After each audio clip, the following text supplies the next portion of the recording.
If there's one thing the Savior Jesus Christ learned about on this earth, it's how it feels to be abused, how it feels to be rejected, how it feels to be forsaken, neglected, rejected by those who should love you the very most.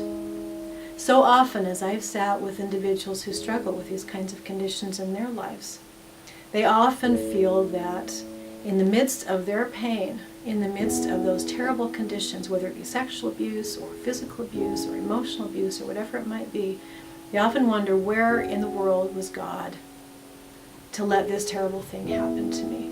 I'll tell you exactly where he was. In his mortal life, he was in the very thick of those exact same conditions.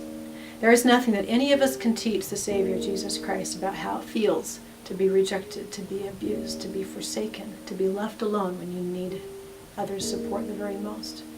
The Savior bore these conditions and more.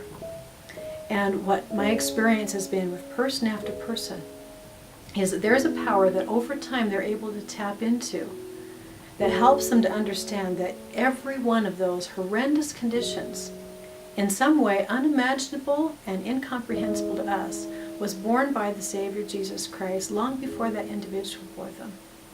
In some way, in the process of his atoning sacrifice, he took on him the pains, the sorrows, the sicknesses, the woundedness of every single human soul.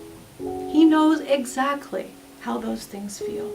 And because he knows exactly how those things feel, he's able to provide support and comfort and nurturance even through the most hellish and difficult of human circumstances.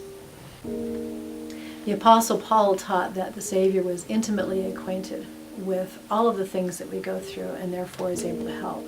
I love these words from Hebrews 4, starting with verse 15.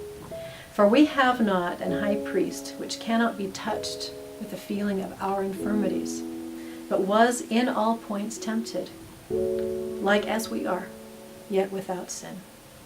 Let us therefore come boldly under the throne of grace, that we may obtain mercy and find grace to help in time of need. The Savior knows exactly what it feels like to be on this earth, to experience the various sorrows and temptations and desolations that we experience in this earth.